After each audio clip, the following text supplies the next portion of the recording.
দেখো অপূর্ব দর্শন, কত সুন্দর। এখানেই ভগবানকে রূপ গোস্বামীর পরমান্ন দিয়ে সেবা দিতে ইচ্ছে প্রকাশ করেছিল। কত সুন্দর দেখো, মন প্রাণ জড়িয়ে যাচ্ছে, অপরূপ দর্শন। নয়ননা তিরপিত ভেলো, লাখো লাখো যুগ হিয়ে হিয়ে রাখলো, তব হিয়ে জুড়লো না গেল। আর এই যে তোমাদেরকে দর্শন করাচ্ছি, এই হলো সেই নন্দভবন, নন্দবাবার বাড়ি, যেখানে ভগবান শ্রীকৃষ্ণকে এখানে রেখে যাওয়া হয়েছিল। বাবা বসুদেব এখানে রেখে গিয়েছিলেন।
আমরা এখন বর্ষানায় রাজধানীর বাড়িতে হেঁটে উঠছি।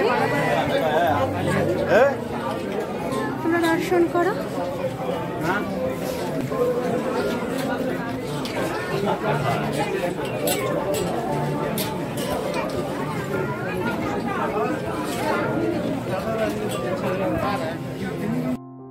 দেখো সেই বর্ষানা কত সুন্দর, মন ভরে যাচ্ছে আনন্দে।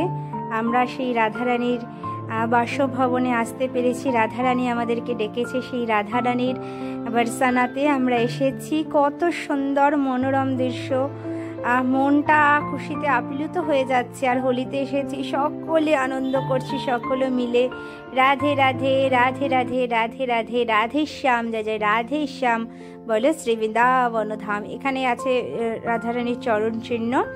আর দেখো আমরা সকলে মিলে খুব আনন্দ করছি। এত আনন্দ মানে ভাষায় প্রকাশ করতে পারছি না, ভীষণ আনন্দময়। আমার রাধেমন চ্যানেলে সকলকে সুস্বাগতম। আর যদি আমাদের ব্লগগুলো ভালো লাগে তাহলে লাইক কমেন্ট শেয়ার অবশ্যই করো। আমাদের সাথে থেকো, পাশে থেকো। আরও অনেক দর্শন আছে যেগুলো আমি তোমাদের সাথে ভাগ করে নেব।